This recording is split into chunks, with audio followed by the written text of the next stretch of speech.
serious, people of Reddit? What's your "if I'm going down I'm taking you with me" story? I was rock climbing and this guy who was my belayer for the day was kinned off a dick.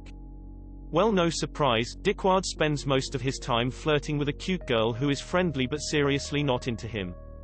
He gets chewed out by our lead for not paying attention, which means he continues to not pay attention as he is incapable of picking up cues. Well, there's me, 25 feet or so off the ground with my rope slack and feeling my hands slipping because I'm just running out of steam. Now, having told him 3 times to pick up the slack, I look down and see he's completely ignoring me to chat with this girl again.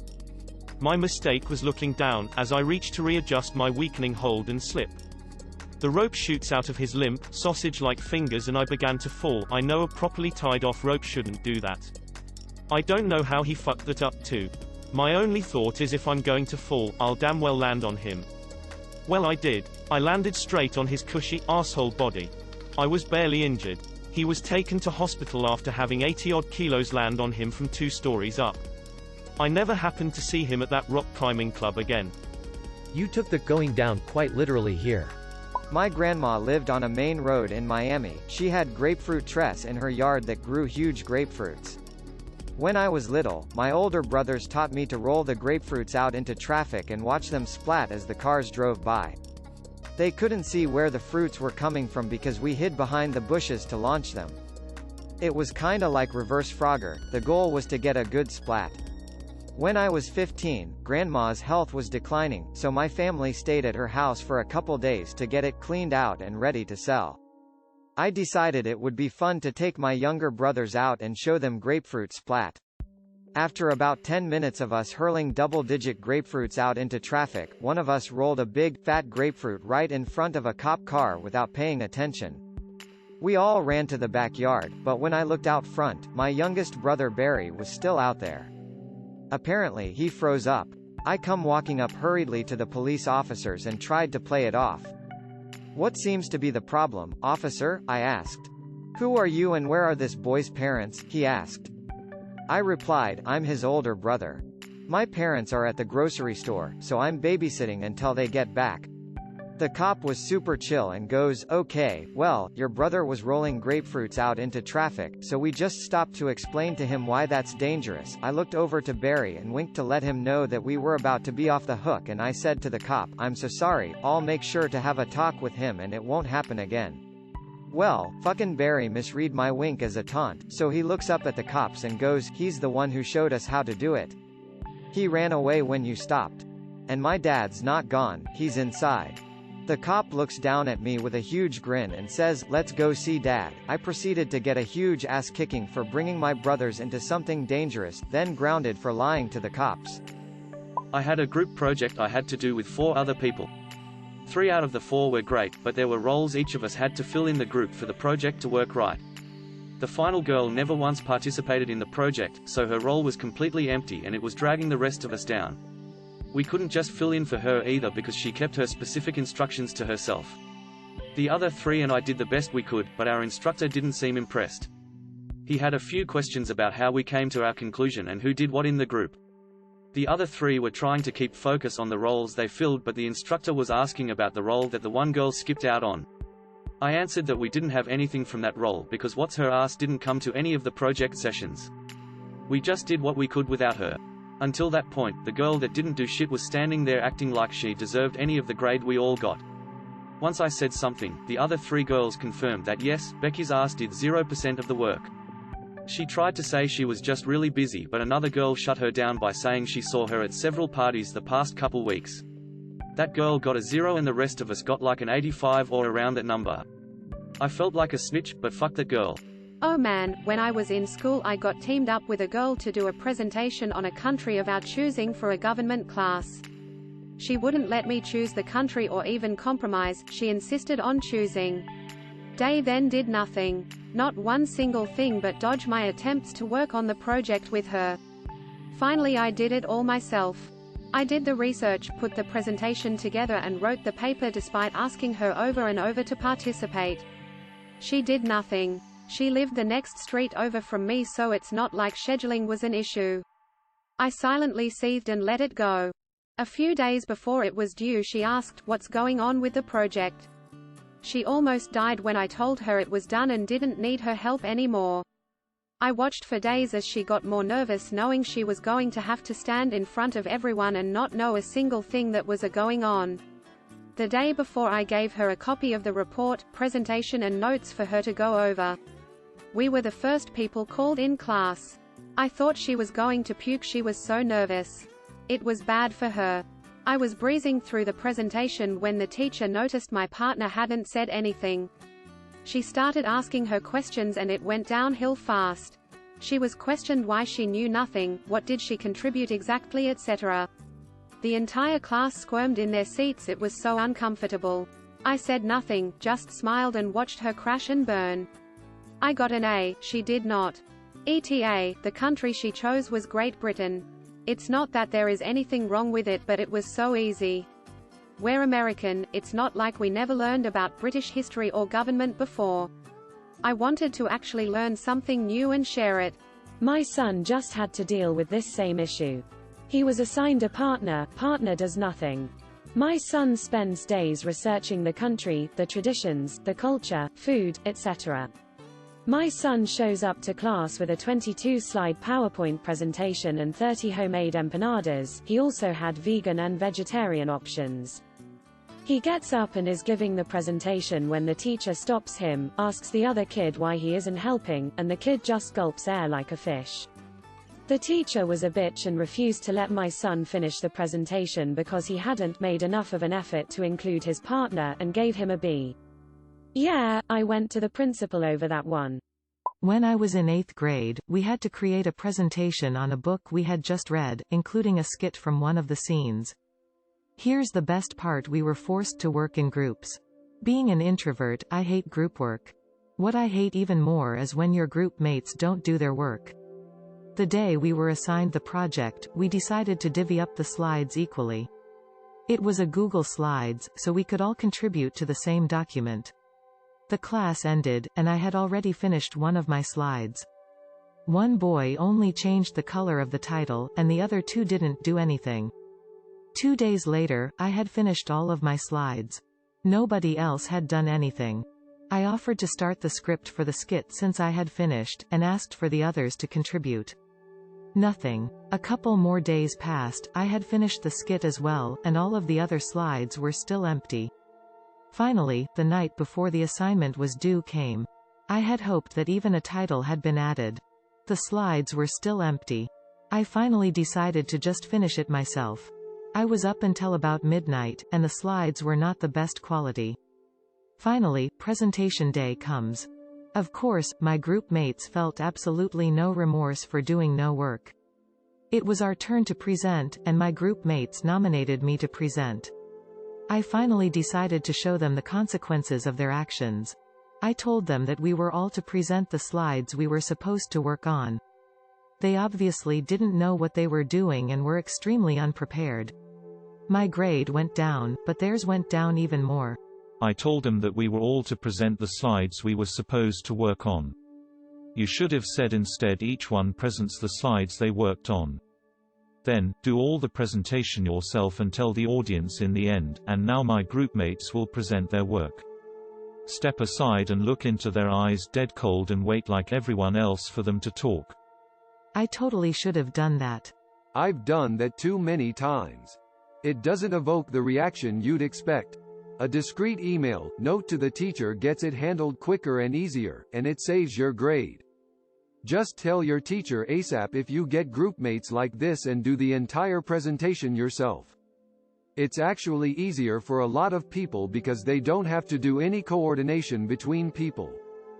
When I worked as a case manager as an MHMR, we had a new department supervisor come in and she was the worst. Every single person but myself and another case manager quit within the month of this woman starting. I really liked my job and it was also my internship site for my master's degree, so I needed to stay employed there.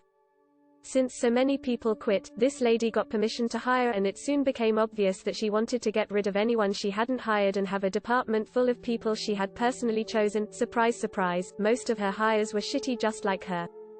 On top of being an awful human, she also had very little background in mental health and gave truly awful supervision when it came to clients and getting them the services they needed. Since I wasn't a part of the people she had hired, I knew she would try to get rid of me, so I made sure to document everything. Anytime I staffed a client with her, I would document her advice in that person's chart as well as the actions I took due to her advice.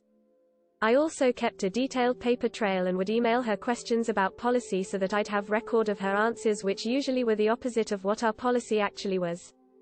She even started walking to my desk to verbally give me answers to the questions I sent via email, and I'd have to make up some excuse as to why I needed her answer in an email.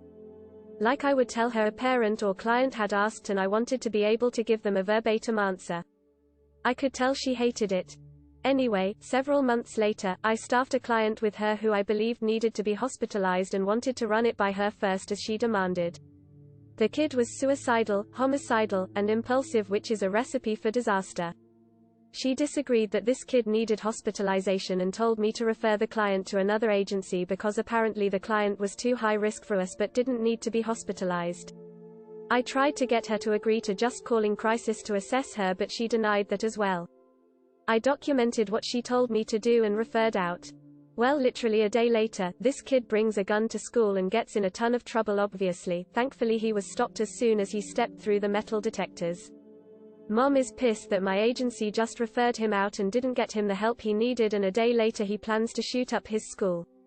My supervisor's supervisor is pissed as this is a PR nightmare and comes down on my supervisor, but since I was the direct care staff assigned to this client, my supervisor blamed it all on me.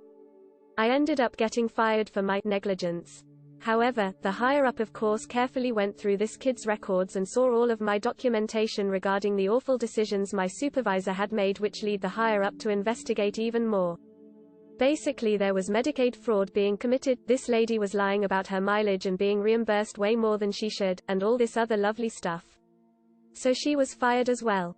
I was asked to come back, but fuck that place and its corruption. When I was stationed in Korea, my sergeant threatened to tell command I was drinking underage.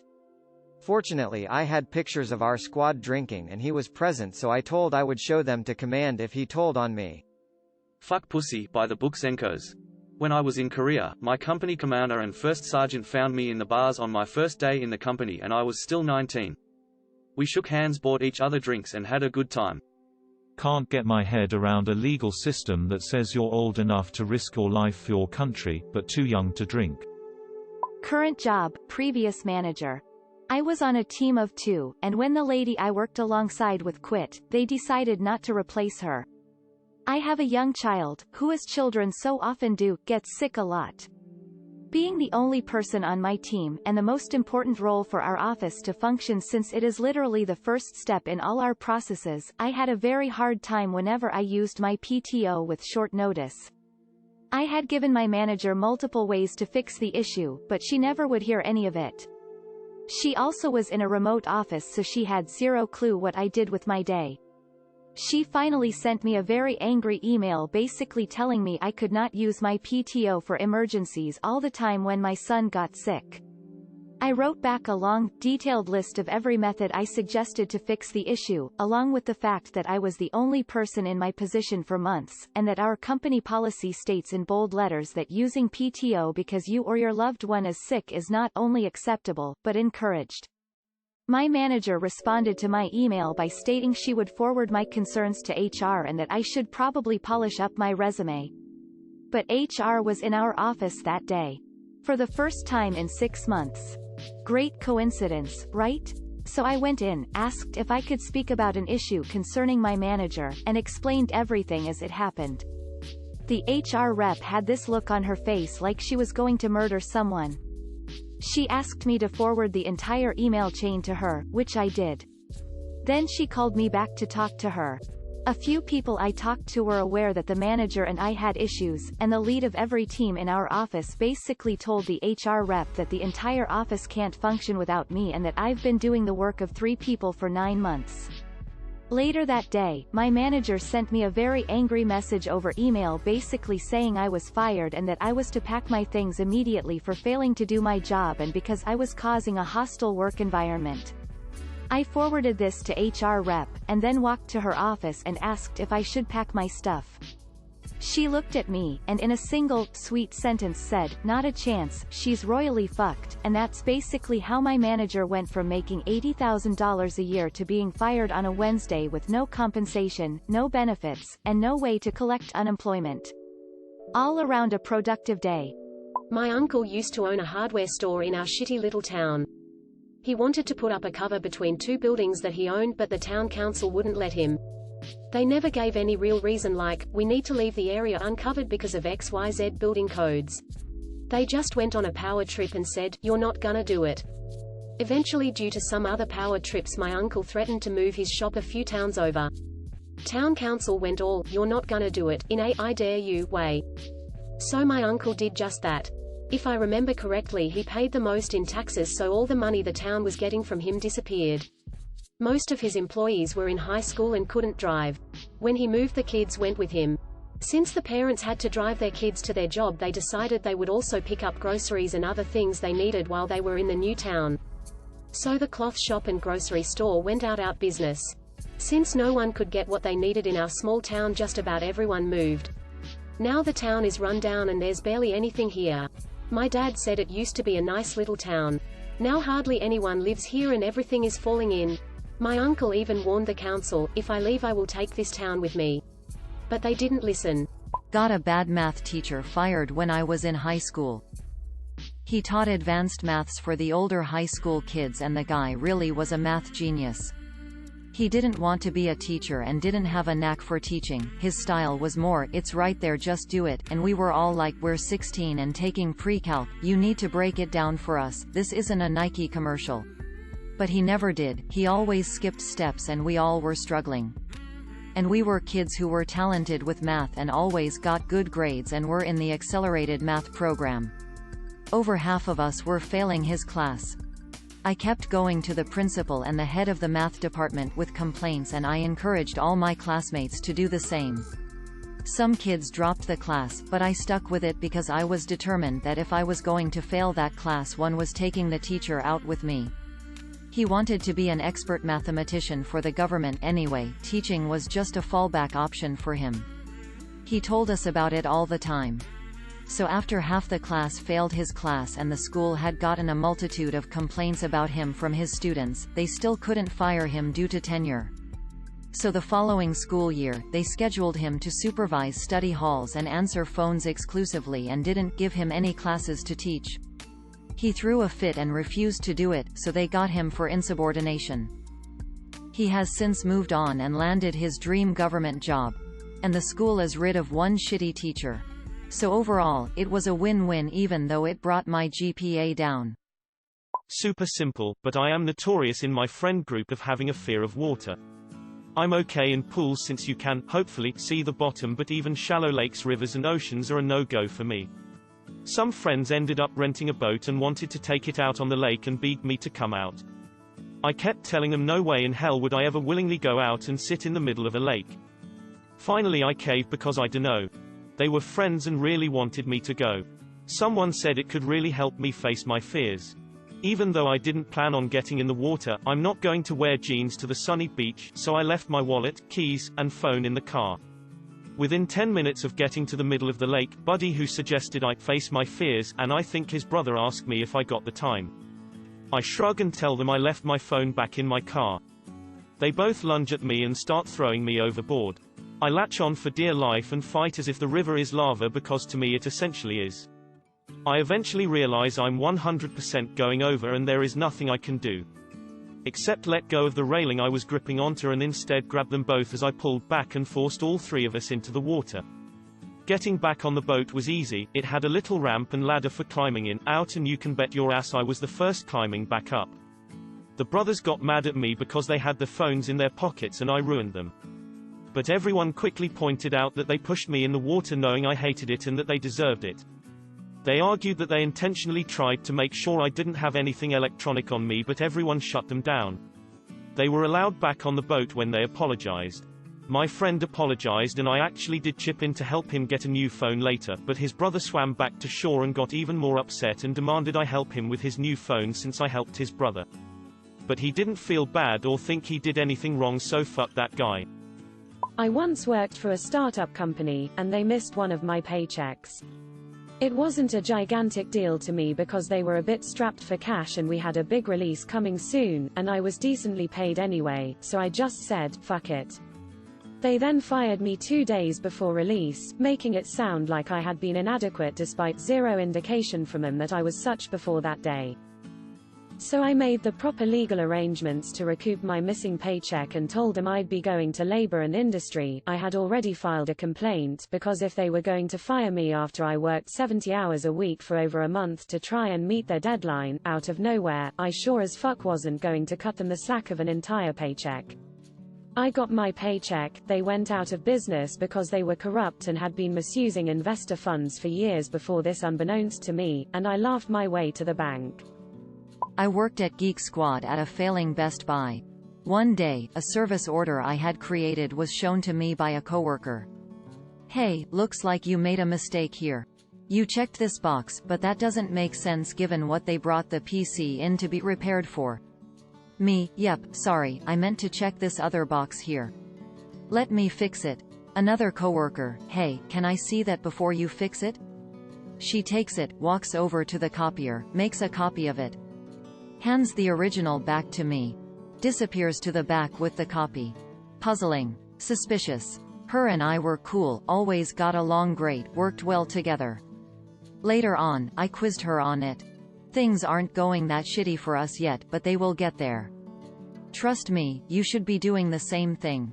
Document every single mistake you can find on literally anyone you can. You're going to need it. So I started doing the same. I had a hidden folder stashed somewhere. Copies of other people's simple mistakes that happen all the time. Forgot to get a signature on this. Skipped a step on that. Checked the wrong field on a form. Turns out, for a full year or two before they finally decided to shut the store down, management was firing anyone and everyone for any reason they could, in order to reduce headcount or avoid potential severance if the store shut. I dunno, have to go ask them to be sure. But they couldn't fire anyone in Geek Squad without firing everyone else they had dirt on. Hey Bill, can you explain this mistake you made? This is going to get you fired. Bill, while we're talking about this, let's review whom else needs to be fired for simple mistakes. Dumps out folder full of dozens of mistakes from numerous other employees. They couldn't exactly fire the entire Geek Squad, or all of customer service, we shared the same corner area in the store. They needed to reduce headcount but not fire entire departments, so we were left alone. When I was in university, I did a 6-month exchange program in Spain. I took 4 classes while I was there and all had an equivalent credit at my university in Canada. I was getting A's in all of my classes except one class where I was really struggling, and getting a failing grade on an assignment in that class finally broke me. The professor for this class was the worst. It was an intermediate Spanish class and he was marking us like he thought we should all be writing Shakespeare. Not only that, but how he told us to complete assignments versus how he marked them would be completely incongruent. He expected us to be doing things that he never taught us and he should not have been expecting in the first place from an intermediate Spanish class. I realized it wasn't just my problem when the girl from France, whose Spanish was far better than anyone else in the class, started crying one day after she got an assignment back and begging to understand why she was marked so poorly. He just pointed at her assignment like that was the only explanation required and then ignored her after that. There was no way to drop the class or switch into another because of the way it was built into the exchange program, so I decided I would start emailing the teacher constantly after he gave us assignments, clarifying every little point, coming back with follow-up questions to try and figure out what the hell it was he actually wanted from us, spending way more time on assignments than they deserved. That way, if I failed, I would have this record showing how hard I was working in the class to bring to administration if I needed to fight it, and all the discrepancies between how he provided assignments versus how he marked them. A couple of days before the final exam, teacher evaluation forms came around and I could tell by how long it took all of us to turn them in that I wasn't the only one in the class unloading on this guy. This was his first semester teaching at the university, so if his teacher evaluations didn't go well, he wouldn't be invited back. If I failed this class, then at least that asshole wouldn't be doing this to someone else next semester. We get our final marks a week later and I've managed to pull AC out of my ass. Great, just squeaked by. Then with final marks dispersed he's allowed to see his teacher evaluations. He sent an email to the entire class that night and lost his friggin' mind. We're talking sections with all caps, multiple exclamation marks, telling us how fucking stupid we all are and how we don't know what we're talking about. He's the greatest teacher alive and we're all just bad students. Complete meltdown. The next morning I found another email, from the university this time, stating that Professor Asshole is no longer with the university and will not be welcome back again, followed by numerous apologies regarding his behavior.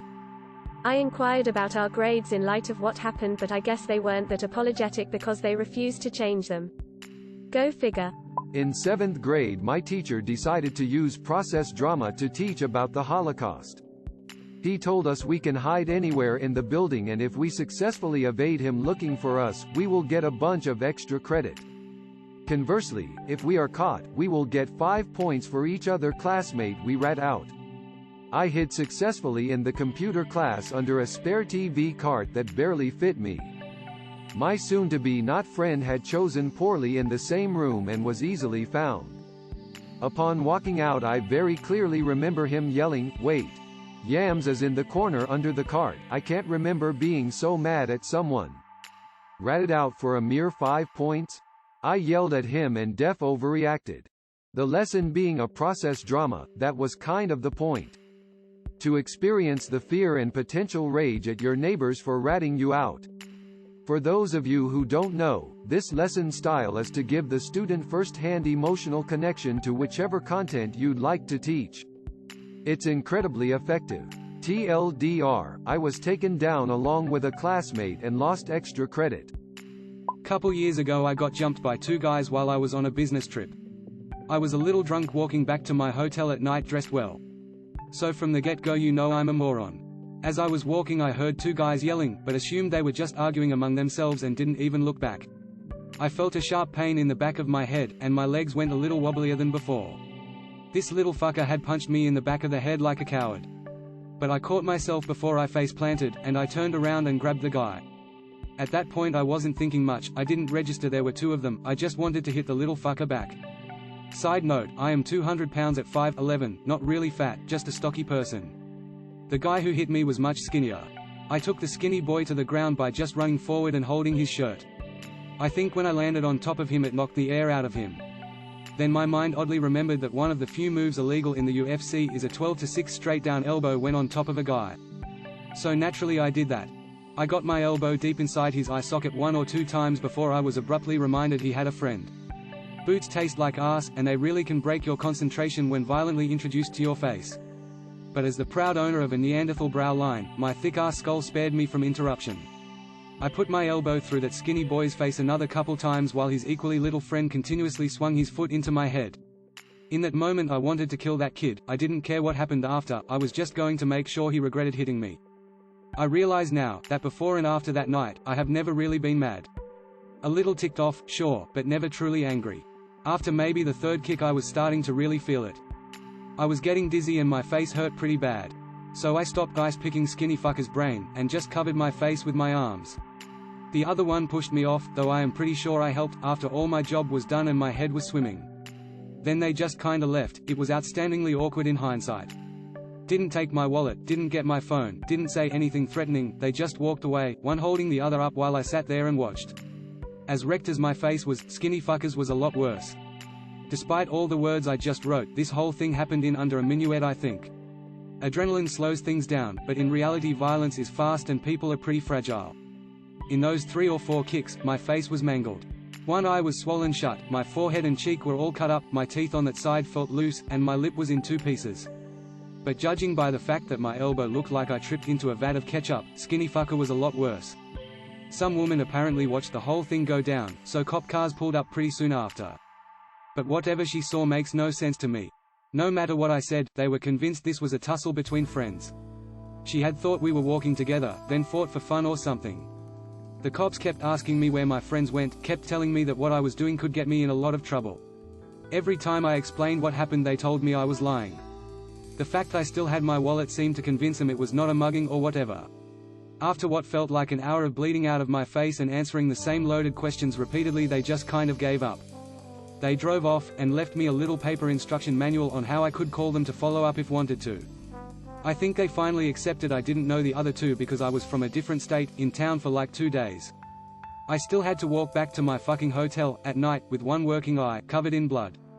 The shred of respect I had left for American law enforcement died that night. The first person to seem at all worried about me was the front desk clerk at the hotel. He was ready to call an ambulance, but I just wanted to sleep. I washed myself up and went to bed. The next day was one of the worst of my life. I still had a conference to attend, in business attire, looking like I was an extra in Fight Club. And calling my mother was hell, she was so worried, it just killed me. May sound fucked up, but the one bit of solace I get is that I changed the geography of the little fucker's face. My shit healed up in a few weeks, I know his didn't. Months later I got mail from that police department saying that they were sorry but they were not going to find anyone, and I could call if I wanted to complain. I didn't. Sorry for the tome, it's kind of cathartic for me to write it all out, and I thought it was relevant to OP's question. When I was in my second year of Canadian high school, basically 8th grade, our final English project was to make a movie in teams. This project was going to take half a year to make and was worth a lot of points in our grades. I was pretty hyped up because I loved doing amateur movies. Our class had 7 boys, me, my 2 friends, 3 guys that were known for being lazy AF and unfun to work with, and another guy who is useless in the story. So me and my friends had to be paired in teams with the 3 other guys, but at least we were 3 willing to work, and one of the other guys looked to be willing to work seriously with us. Before we started working on the script, a group of girls were missing 2 people in their team and my friend just joined them, leaving me with the 3 slackers. The whole process was a nightmare. We had a shared account on Google to keep the script and video clips so we could all work on the project even when we were not at school. The script, that I almost entirely wrote, was often griefed by one of the guy who found it funny to put racial slurs all over the script. While filming, my teammates kept dragging on and doing nothing. The racial slurs guy purposely took 2 hours to read correctly one sentence in front of the camera. We were not moving forward as fast as we were supposed to, so the teacher was suspicious of what we were doing. One day, I was forced to miss school because of a dentist appointment, and those fuckers decided to take advantage of my absence to go tell the teacher that it was all my fault for everything, including griefing the script. When I got back in the afternoon, I was stared at by the whole class and was promptly told by my teammates and by the teacher that I was now out of the project and would be getting a 0 if I did not give a complete script and a 5 minutes plus movie, but it was for the next Monday, so I had only a weekend to make a half-a-year project. So I couldn't do anything and got a 0. I was pissed out of my mind. Then I remembered the shared account. I went back, deleted the entire script and replaced the movie with a corrupt file, which they didn't check before giving it to the teacher. I don't know how, but the teacher managed to reserve a whole movie theater room for the sighting, and all the English students were there. I was able to see their confused looks as their movie didn't play, and everyone else too, since we all had a sheet with which movie was coming next. When the teacher checked, there was no script, and no movie, so they got a 0 too. And since they forgot I could have still accessed the project, I got no shit and the blame went to them. I might have not passed my English class that year, but I made sure neither did them. TLDR, teammates ruin a project, put the blame on me and make me have a 0, so I make them fail the class too. I was at a church camping trip for boys at Yosemite. One of the guys in charge was new and a real douche. He made it his goal in life to punish every kid. I was a real rule follower, so he couldn't punish me and he started getting angry about that. He would even drop comments like "your turn is coming," etc. Now, when I was younger, I was really thin and small, but in my mind I was like all the other kids and mentally tough, so this got me in trouble. I would get injured on these trips and the head guy was always getting in trouble with my parents for not keeping me safe. So one of the rules is that nobody can ever be alone. If you are caught alone at any time, you are in trouble. So, we're getting the campfire ready for lunch, and some kid comes running up to the group and says that there's a woman bathing naked in the river. All the kids get up and run to go see. So, to not be alone, I have to go with the group. Now, I don't go to the edge and look, because I didn't feel like it was right to go spy on the poor woman just trying to enjoy nature.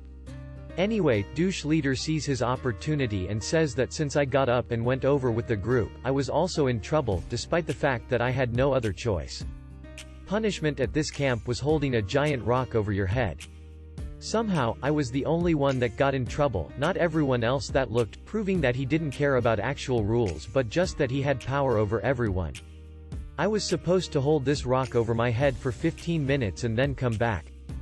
Of course he was too lazy to oversee punishments, so I was supposed to do this alone, which is another problem, since there are bears and perverts around, no kid is supposed to be alone. So finally, since I didn't deserve this punishment, I was going to take this guy down. So I dropped the rock on my head on purpose. Then I just laid there. I could feel a large bump rising on my head. I must have laid there for about 35 minutes. Finally, they realized that I didn't show up for lunch and someone asked where I was and then everyone ran over to see me laying there with a rock next to my head. I said that the last thing that I remembered is that my arms were getting weak holding the rock over my head. Then the leader checked my head and found the bump. He was livid, because now he had to tell my mom I got hurt again. When asked why I was holding a rock over my head, I made sure to let them know that it was douche leader's punishment. He tried to deny it, but 25 young voices called him liar simultaneously, since they had all endured the same punishment. Douche leader was stripped of his power and spent the rest of the camp as just another camper. In fact, he called someone and left a day early.